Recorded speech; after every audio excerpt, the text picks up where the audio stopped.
खौफनाक रात। ये कहानी तकरीबन 1983 की है। एक लड़का था जिसे अपनी मासी के घर जाना था, जो पहाड़ों में रहती थीं। वो लड़का सुबह 8 बजे अपने घर से निकला। उस वक्त वहां गाड़ियां नहीं जाती थीं, इसलिए वो पैदल ही रवाना हुआ। आधे रास्ते तक एक घोड़ा गाड़ी ने उसे छोड़ दिया।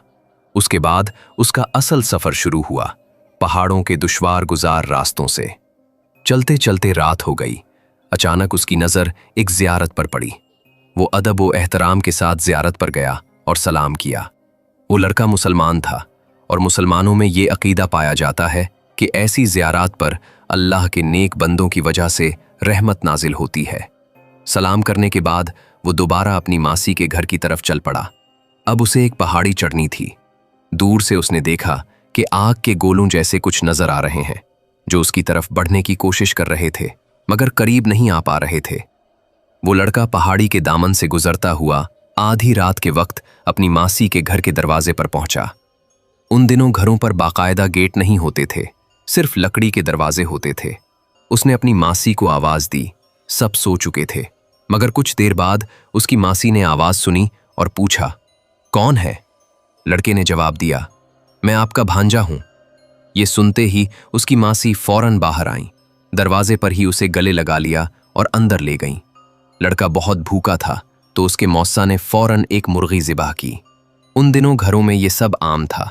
आज भी कुछ लोग मुर्गियां पालकर खुद ही ज़िबा करते हैं। लड़के को खाना खिलाया गया और फिर सब सो गए। सुबह जब लड़का उठा तो उसने एक अजीब मंजर देखा। एक पीर साहब उसकी मासी पर दम कर रहे थे। मालूम हुआ कि उसकी मासी के अंदर जिन आ गया है।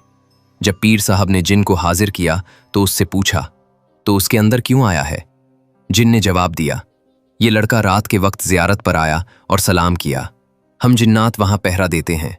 हमारे बादशाह को उसका अदब बहुत पसंद आया। हम मुसलमान जिन्नात हैं।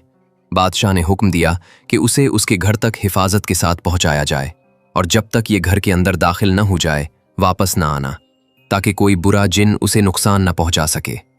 मैं उसके आगे आगे चल रहा था।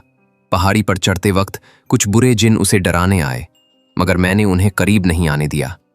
जब ये घर के दरवाजे पर पहुंचा तो मेरा काम खत्म होने वाला था, मगर उसने अपनी मासी को आवाज दी और वो फौरन बाहर आकर उसे गले लगा बैठी।